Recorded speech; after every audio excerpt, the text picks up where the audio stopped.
Pada malam ini kita sambung daripada kitab Sirah Nabi, daripada Sirah Nabi sallallahu alaihi wasallam.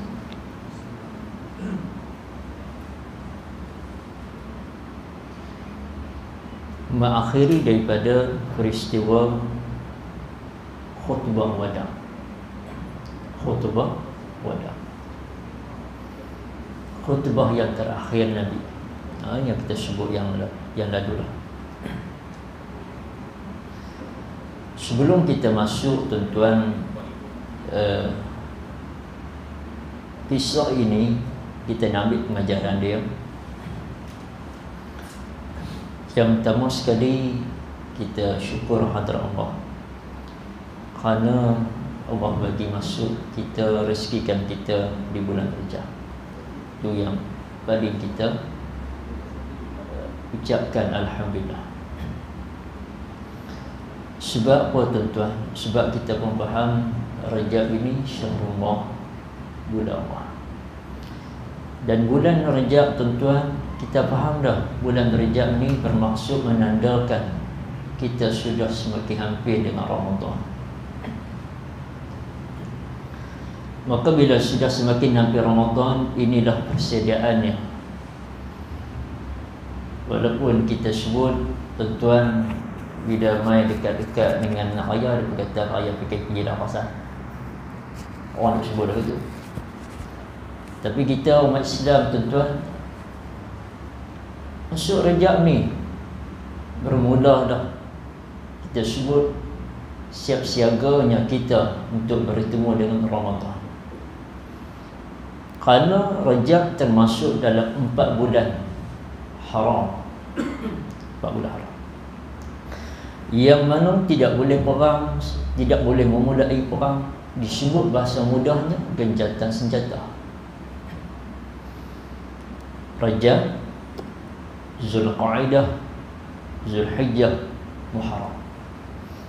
Ada 4. Maka 4 bulan ini memang orang Arab sendiri pun tuan-tuan, Quraisy sejak zaman berzaman, mereka tidak akan melakukan peperangan. Ini tuan-tuan yang pertama. Dan tuan-tuan, bila bulan Rajab ini, ya, kita sebut banyaklah amalan. Buatlah tuan-tuan apa amalan. Tidak di amalan dia khususkan satu amalan itu, tidak. Lakukanlah apa saja amalan, sama ada dengan kita berpuasa. Kalau siapa yang puasa hari ini, maka alhamdulillah. Begitu juga dengan persediaan kita untuk Ramadan. Banyakkan baca Quran, berzikir, mengingati Allah. Dan bulan Rajab juga yang keduanya tuan-tuan, berlakunya satu peristiwa Isra wal Mi'raj, kita minta. Dan yang keduanya berlakunya perang Tabuk. 2 peristiwa bulan Rajab. Kedua-duanya pengajaran yang cukup besar. Isra wal Mi'raj berlaku sebelum penghijrahan Nabi, yang menyebabkan ramai di kalangan orang Islam sendiri, tuan-tuan, orang Islam sendiri, dia dah Islam dah, dia keluar dari Islam. Kerana dia tidak mempercayai, dia tidak yakin mana mungkin Nabi SAW yang diisrakan oleh Allah Ta'ala semalam sahaja boleh balik ke Mekah. Benda ni tuan-tuan menguji sahabat, sebahagian daripada orang Islam. Sedangkan seorang saja sahabat Nabi SAW, iaitu Sayyidina Abu Bakar As-Siddiq radhiyallahu anhu. Sebab itu disebut As-Siddiq, kerana membenarkan kata-kata Nabi waktu peristiwa Isra itu. Sedangkan lain tak percaya. Begitu juga dengan perang Tabuk. Kita dah baca dah. Perang Tabuk juga menguji sahabat. Kerana perang Tabuk tuan-tuan, ia berlaku, ia disebutkan perang ini perang yang terakhir Nabi. Perang terakhir Nabi. Jumlah tentera yang kita sudah baca yang lalu dah ramai, 30K, 30,000 orang. 10,000 daripadanya adalah tentera berkuda. Tetapi tentang Allah uji sahabat, Allah tapis sebahagian daripada sahabat ini sehingga ada yang tidak pergi berperang. Lalu mereka yang dipendekkan cerita, diringkaskan cerita, maka 3 orang sahabat ini di pulau, tuan-tuan, mereka tidak boleh maksudnya orang Islam tak boleh sembang dengan mereka ni. 3 orang sahabat, 3 orang sahabat tak boleh sembang, tak boleh bagi makan ke apa saja ke, tak boleh. Biar mereka di pulau mereka. Tuan-tuan bayangkan, maksudnya 2 kisah ni cukup kita bagi pengajaran, tuan-tuan. Cuma saya nak sebut, tuan-tuan, bila masuk bulan Rajab ini, supaya kita sebut satu ayat Quran, iaitu yang Allah Ta'ala sebut dalam surah Al-Kahfi ayat yang ke-46. Kata Allah Subhanahu wa ta'ala, A'udzu billahi minasyaitonir rajim. Al-malu wal banun zinatul hayatid dunya wal baqiyatus salihatu khairun 'inda rabbika thawaban wa khairun amala. Sadaqallah. Pendek ayat ni. Pendek. Ayat ini Allah bagi perumpamaan kehidupan dunia, iaitu Allah Ta'ala cerita, Allah Ta'ala habaq pada kita, tuan-tuan, al-mal, harta, dan al-banun, anak-anak, adalah perhiasan dunia sahaja. Ulama tafsir menyebutkan bahawasanya 2 perkara ini menjadi kekuatan bagi setiap daripada manusia kita. Harta, kita perlu, tuan-tuan. Anak-anak, anak-anak menjadi kekuatan pada kita. Tetapi kedua-dua ini, kata ulama, jika tidak ditakbir dengan cara Islam, maka akan binasa, maka akan jadi hiasan dia, tidak berguna langsung kamu untuk bawa di akhirat. Sedangkan, tuan-tuan, idza mata bani Adam in qata'a amalu illa min salas. Kita baca dah hadis ni dan kita ingat, tuan-tuan, tidak terputus amal. 3 perkara inilah. Yang pertama, sedekah jariah, tuan-tuan, infakkan sebahagian daripada harta tuan-tuan itu ke jalan Allah.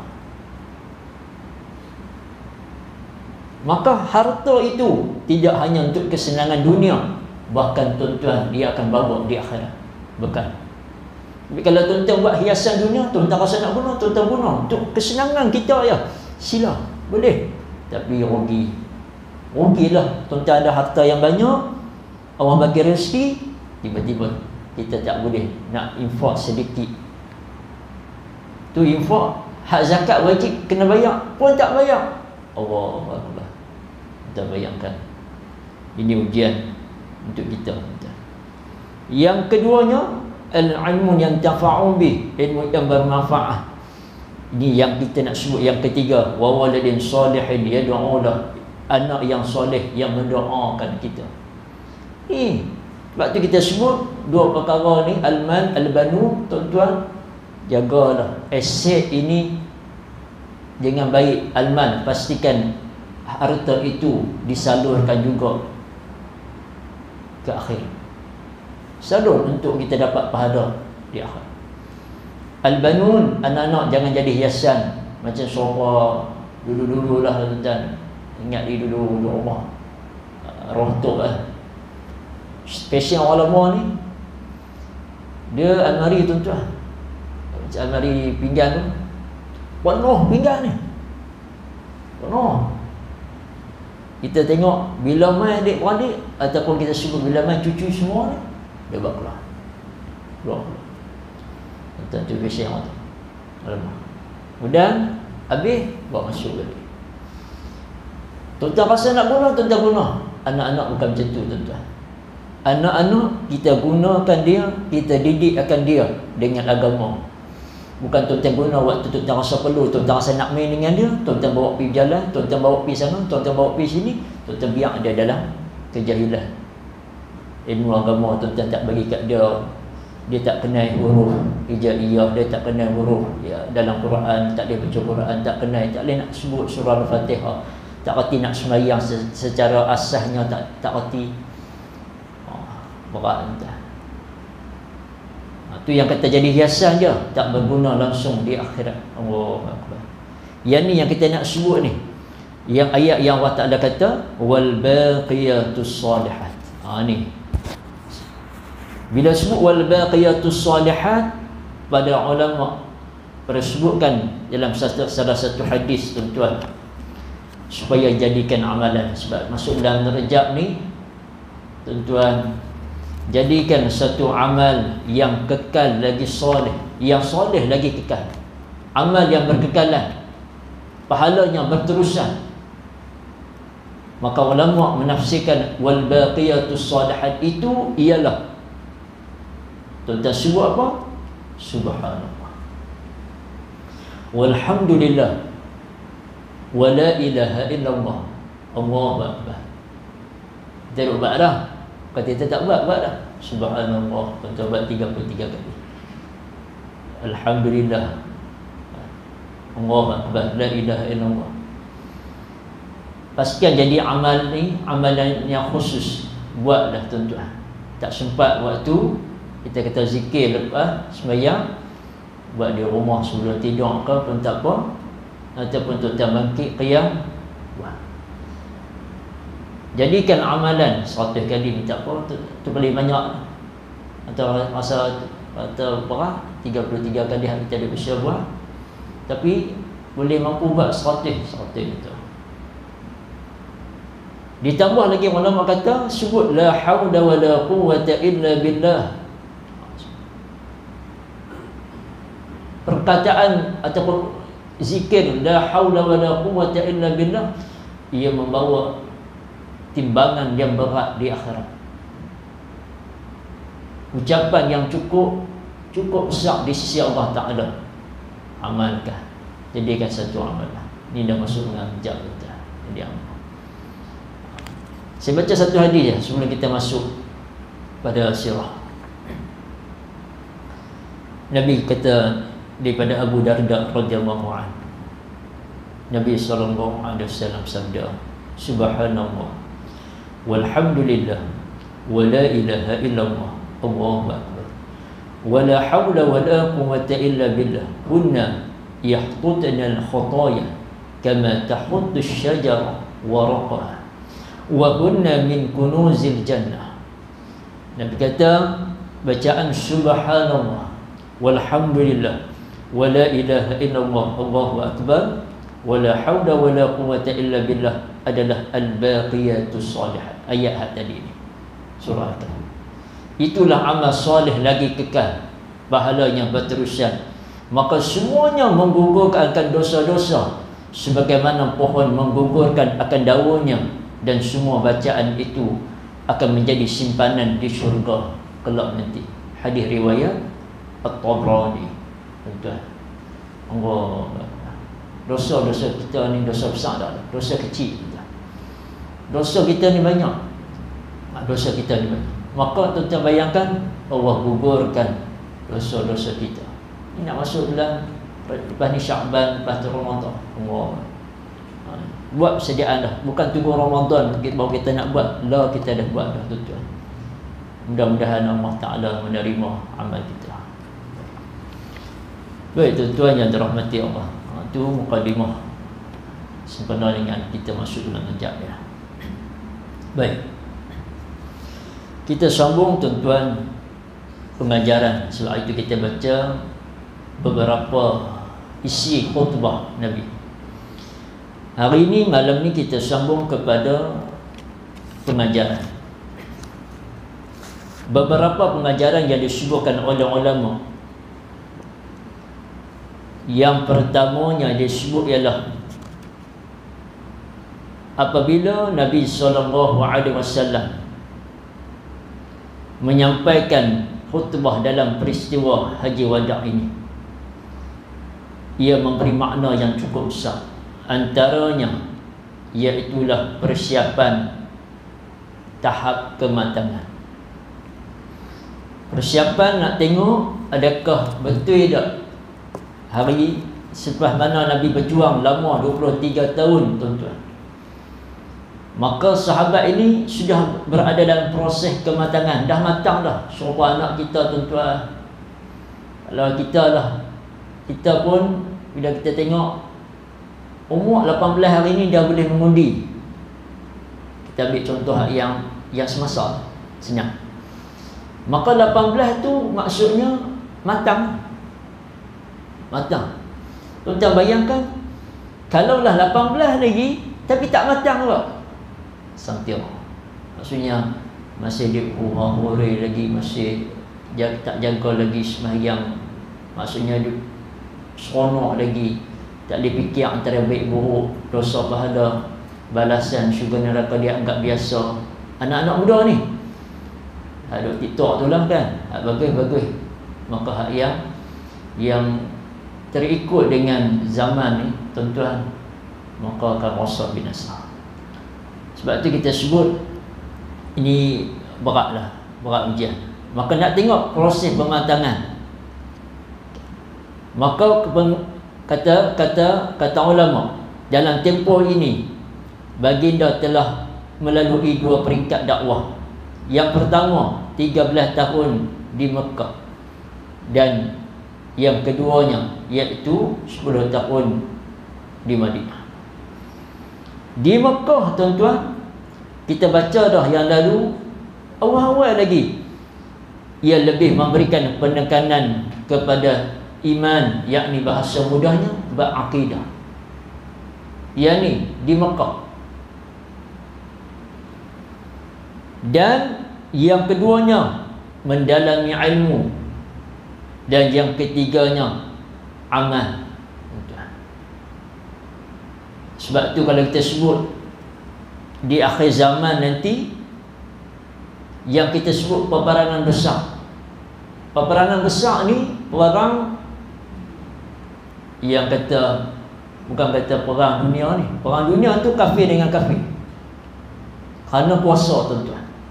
Jadi kafir pakat semua, kafir, orang kafir, mereka lawan Islam. Peperangan besar Imam Mahdi. Nak sebut hak tu lambat lagi. Semua kita nak sebut waktu itu 2 benda. Ilmu tuan-tuan, maka terpeliharalah daripada fitnah Dajjal. Kedua, iman. Tuan-tuan beriman, yakni tuan-tuan yakin dengan Allah Ta'ala. Tuan-tuan buat apa yang Allah Ta'ala suruh, tuan-tuan tinggal apa yang Allah Ta'ala larang. Maka tuan-tuan, Allah akan pelihara kita, termasuklah kita di kalangan tentera Islam. Kita minta lah betul lah tuan-tuan, sebab kalau kita mati awal, tak apa, alhamdulillah. Tetapi bila Allah bagi umur yang panjang, 2 persediaan ni kena ada. Yang cukup kita takut tuan-tuan, sebab hari ini kita sebut bukan takat orang tinggal semayang. Tinggal semayang tak apa, dia tinggal tu cerita lain, kontrak. Dia tinggal semayang dengan sengaja, dosa besar. Okey. Tapi hari ini tuan-tuan tak semayang terus. Bahkan bukan takat tak semayang terus, dia kata tak semayang tak apa, jadi orang baik. Yang ni rosak akidah terus. Dia kata tak semayang tak apa, jadi buat baik. Maksudnya bagi tolong buat kebajikan NGO ke, dia kata bagi sumbangan ke orang ke, tolong orang. Hak ni cukup walaupun tak semayang. Ataupun dia kata saya walaupun tak tutup aurat tak apa, jadi orang baik. Rosak akidah tuan-tuan. Dia main ni zaman ni zaman kita. Tuan bayangkan, tak sampai lagi peperangan besar tu, lah pun dah ditapih oleh Allah. Ditapih. Sebab tu kita sebut tadi, perang Tabuk. Awal-awal tadi kita sebut dalam bulan Rajab berlakunya perang Tabuk. Ditapis. Waktu itu Islam dah kuat dah tuan-tuan. Sebab dah menang dah. Dah menang dah. Islam dah menang dah. Waktu tu dah Fathul Makkah pun dah buka dah apa semua. Waktu itu perang yang terakhir Nabi. Tapi tuan-tuan, perang tu sebenarnya tak jadi. Ni nampak saya. Perang tu tak jadi. Perang itu sebenarnya lebih kepada nak menguji di kalangan orang Islam, adakah mereka betul-betul beriman dengan Allah Ta'ala, yakin dengan Nabi, ikut dengan sama'u wa ta'ah, dengar dan taat pada Nabi, ataupun mereka ini tersingkir ataupun tersisih daripada perjuangan Islam. Ini kita takut, tuan-tuan. Adakah kita tersisih daripada agama yang kita anuti hari ini, Islam? Takut. Wa na'udzubillah. Maka tempoh kematangan itu di peringkat ini ditindas, dizalimi, semua kita baca lah. Yang ini kita baca dalam pada awal.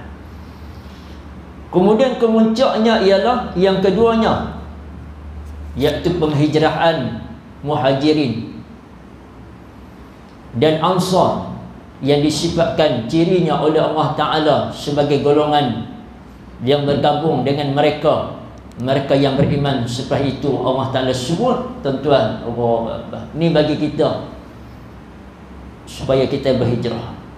Wallazina amanu wa hajaru wa jahadu fi sabilillah wallazina awaw wa nasaru ulaika humul mu'minuna haqqan lahum maghfiratun wa rizqun karim wallazina amanu min ba'du wa hajaru wa jahadu ma'akum fa ulaika minkum wa ulul arhami ba'duhum awla bi ba'din fi kitabillah innallaha bikulli syai'in alim. Orang yang beriman berhijrah, tuan-tuan. Ni yang kita sebut tadi, Muhajirin, Mekah pergi Madinah. Kemudian mereka ini berjihad di jalan Allah. Dan orang yang memberi perlindungan, siapa dia? Orang Ansar. Ya, orang Ansar. Depa lah, kita baca lah ni. Depa lah bagi tempat tidur, tempat tinggal kat depa ni. Hak Muhajirin yang tak ada apa, jangan tak bawa apa, tuan-tuan, tinggal semua harta. Tinggal, kita baca lah. Ni orang Madinah sambut, bagi tempat, bagi semua, bagi, tuan-tuan. Allah bagi pertolongan. Allah Ta'ala kata, mereka lah orang benar-benar yang beriman. Mereka lah orang benar beriman. Sebab tu, tuan-tuan, tanda-tanda orang beriman ialah apabila nampak kesusahan sebahagian daripada orang Islam, dia merasai kepayahan, kesusahan, dia tolong orang, dia bantu orang, permudah urusan orang. Tuan, Allah akan mempermudahkan urusan dia. Yakinlah, tuan-tuan, permudah urusan orang di dunia, di akhirat Allah memudahkan urusan kita. Allah Rabbi. Maka berilah kemampuan. Mereka itulah orang yang benar beriman. Bagi mereka kemampuan dan rezeki yang mulia. Bagi mereka keampunan dan rezeki yang mulia. Dan orang yang beriman selepasnya, yakni berhijrah dan berjihad bersama mereka, maka mereka itu termasuk juga di kalangan mereka yang mempunyai hubungan silaturahim. Keluarga setengah mereka melebihi setengah yang lain. Allah. Ya. Macam kita sebut Aus dan Khazraj, tuan-tuan, dipersaudarakan oleh Nabi dengan Islam. Akhirnya depa ni lah yang bantu Nabi. Depa ni yang bantu Islam. Allah. Mereka hijrah, mereka berjihad bersama, tuan-tuan. Allahu Akbar. Tu kita kata, tuan-tuan, bukan mudah, bukan senang nak hijrah, nak tinggal kesenangan. Bukan kita kata tinggal kesenangan ni, tinggal semua. Tinggal tanggungjawab dah. Maksud di sini ialah waktu Islam diuji, waktu Islam dizalimi, Nabi diugut, dihina, waktu itu kita nak sebut kata apa?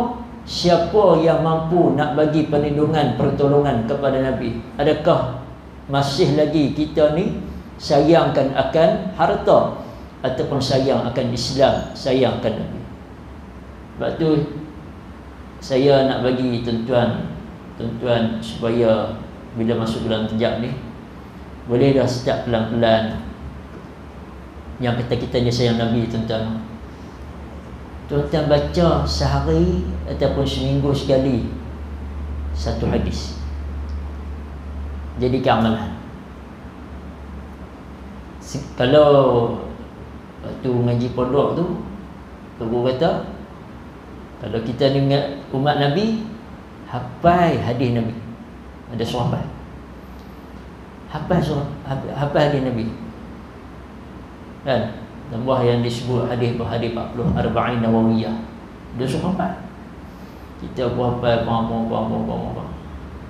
nak kena ulang pula, kan? Semua macam Quran. Kita hafal Quran, ya, kita hafal Quran, tak ulang, memang tak ingat. Jadi keamalan, kita ulang tuan-tuan hadis yang sama seminggu tu tiap-tiap hari tuan-tuan ulang, menjadikan ingatan kita, tuan-tuan. Kita sebab kita sebut kita ni umat Nabi, kita sayang Nabi, tuan-tuan, tiba-tiba hadis Nabi kita tak baca, ataupun paling kehat tadi tak baca, paling hebat apa? Jadi keamalan baca tak apa, kita boleh beli hari ni sedang, tuan-tuan. Allah boleh beli baca dalam rumah, biar ada di rumah ada kitab ada Nawawi yang dah terjemah dah ni. Allah senang terjemah dah, semua dah ada. Buka baca dengan keluarga ke, tuan-tuan baca dengan isteri ke. Jadilah tuan-tuan baca untuk diri kita ke, tuan-tuan. Buatlah. Jadi keamalan. Di samping kita duduk baca Quran tu. Baik. Kemudian tu kita sebut tadi, haji wada' ini boleh disifatkan satu muktamar, yakni perkumpulan semua golongan, semua. Macam kita hari ni, semua. Saya ni orang tengah yang tuan, tak ada apa pun. Kita ada yang pangkat manager lah, pengurus lah, tu ni lah pangkat tu, semua ada, tuan-tuan.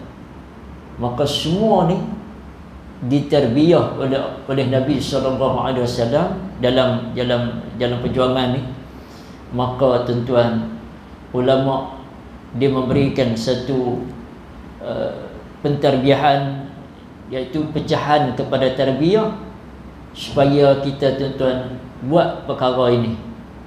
Bila dah sampai tempoh kematangan ni dalam perjuangan, dua benda ni tuan-tuan kena buat. Yang pertama, ulama sebut tarbiyah fardiyah. Itu yang pertama. Fardi ini diri sendiri. Macam kita sebut tadi lah, amalan pendinding diri. Cuma saya nak sebut tadi tu, wal baqiyatus salihat. Ulama bahas juga, disebut bahawa ia adalah sebagai satu amalan pendinding diri. Ataupun tuan-tuan jadikan amalan juga. Dia banyak. Kalau kita nak baca hadis ni banyak. Tuan-tuan baca Bismillah 5. Kan? Bismillah 5 paling senang. Bismillahirrahmanirrahim. Pertama. Bismillahirrahmanirrahim 2. Bismillahirrahmanirrahim 3. Bismillahirrahmanirrahim 4. Yang kelima, Bismillahirrahmanirrahim la yadurru ma'asmihi syai'un fil ardi wala fis sama'i wa huwa as-sami'ul 'alim. Tentang rasa susah, tentang lihat nombor 5. Kan? Pasal apa nombor 5? Sebab hak ni selalu diamalkan dan memang disebut oleh Nabi. Bacalah waktu pagi dan waktu petang, lepas sembahyang subuh ataupun lepas sembahyang siang, 3 kali. Sebagai apa? Perisai. Supaya kita minta Allah Ta'ala lindungi kita dari mudarat. Mudarat ni sama ada mudarat tu yang nampak ke, yang tak nampak ke, ataupun sebahagian disebutkan bahawasanya, ada sebahagian menyebutkan bahawasanya bacalah dalam surah Al-Baqarah 2 ayat yang terakhir. 2 ayat yang terakhir. Lupa lah 2 ayat terakhir tu. Baru semalam yang mengaji lupa. Ya. 2 ayat terakhir dalam tahlil kita sebut la yukallifullah. Saya lupa lah. Yang atas dia kita dah baca tu, tuan-tuan. 2 ayat yang terakhir tuan cari tengok dalam surah Al-Baqarah. Jadikan satu amalan juga sebelum tidur. Ataupun tuan-tuan buat lepas maghrib lebih baik, tak dan buat sebelum tidur. Banyak ni kalau nak sebut. Sama juga anak-anak kita riau, tuan-tuan. Anak kita riau, bukan kata kena bagi ustaz sedia. Riau malam lagi. Tuan-tuan sendiri boleh buat. Tuan ambil sembahyang, tuan-tuan baca dah Fatihah macam biasa, macam Fatihah. Kita baca 30. Buat tangan macam ni, 30. Qul huwallahu ahad, qul a'udzu birabbil falaq, qul a'udzu birabbin nas. Minta kepada Allah Taala lindungi daripada benda yang kita tak nampak. Macam-macam lah. Iblis ke, syaitan ke, ataupun orang yang buat jahat ke. Tuan-tuan tiup ya. Tuan-tuan sapu sampai kaki. Ni amalan biasa sebelum tidur. Sebelum tidur. Anak-anak kita pun buat sekali. Menjadi kebiasaan supaya anak tiap-tiap malam sebelum tidur 30. Sebelum tidur 30. Dia pun boleh buat sendiri. Anak-anak kalau besar dah boleh buat sendiri. Sebab tu kita sebut, tuan-tuan, banyak, tapi kadang-kadang kita tak terbuat. Bukan tak terbuat, kadang-kadang kita tak buat, lupa. Kan? Tu yang kadang-kadang mimpi pelik-pelik. Ada baik tu ni kan. Biasalah. Jadi biar tidur tu tidur dengan hak kita sebut bismillahirrahmanirrahim ahya wa amut. Kan kita sebut dengan nama Allah, kan? Yang menghidupkan dan yang mematikan.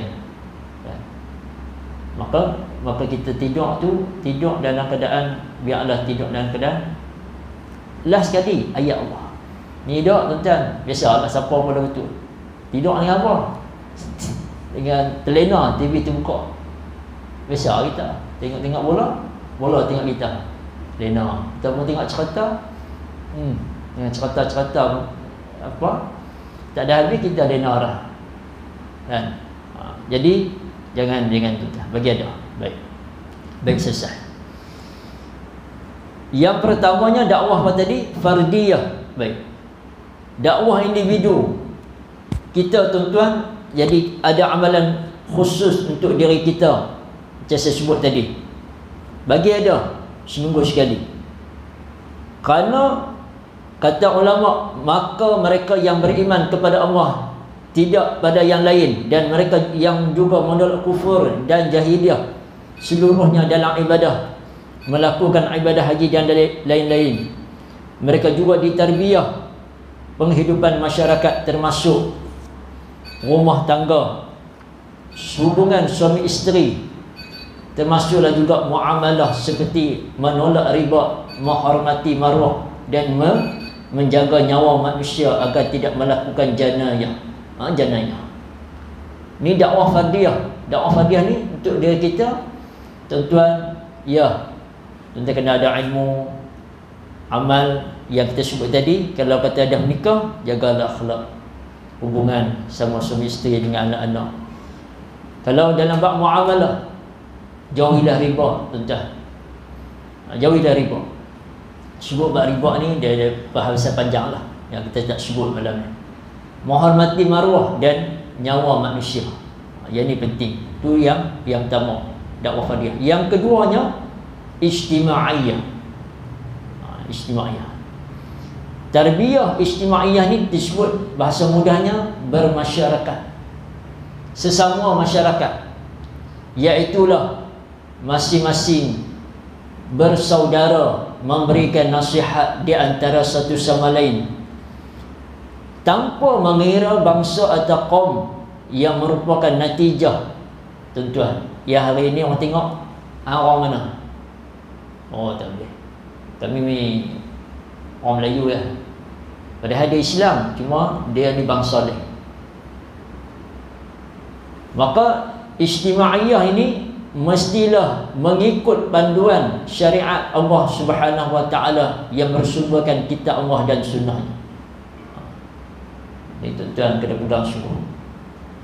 Bagi dalam masyarakat, kenal sungguh tuan-tuan Islam, kenal sungguh agama Allah Ta'ala. Bagi nasihat pemudahkan urusan orang tuan-tuan, macam kita sebut tadi, buat bagi orang kenal dengan Allah Ta'ala. Macam hari ni buat surau, dah ada surau, buat kuliah, buat kuliah, buat macam-macam program. Semua itu adalah ijtimaiyah. Baik. Mudah-mudahan tuan-tuan, dua benda ini kita pegang, supaya yang pertamanya individu fardiyah, jadikan ada amal khusus persediaan kita. Yang keduanya, jadilah kita orang yang mujtama', yang memasyarakat di antara satu sama lain, memberikan nasihat kepada sesama kita tuan-tuan, dan supaya kita semua berada dalam syariat Allah Subhanahu wa ta'ala. Sebab habis ya tajuk ni tuan-tuan, kita akan masuk tajuk yang akhir. Tajuk ni tajuk penutup. Iaitulah kewafatan Nabi SAW. Maka bila masuk kewafatan Nabi, maka inilah kemuncaknya, iaitu menanti akan ajal ataupun kita sebut kewafatan Nabi SAW. Selepas mana selesainya khutbah wada, selesainya semua ni tuan-tuan, maka tuan-tuan, beberapa tanda-tanda yang berlaku. Maka tanda-tanda inilah yang menyedihkan, yang betul-betul membuatkan kita tuan-tuan disebut sahabat sendiri sedih akan kehilangan Nabi Muhammad SAW. Begitu juga kita, walaupun tidak bertentang mata, tidak bersemuka, hanya menyebut nama Nabi, tetapi hati kita akan tersentuh juga tuan-tuan bila kita menyebutkan akan kewafatan Nabi SAW.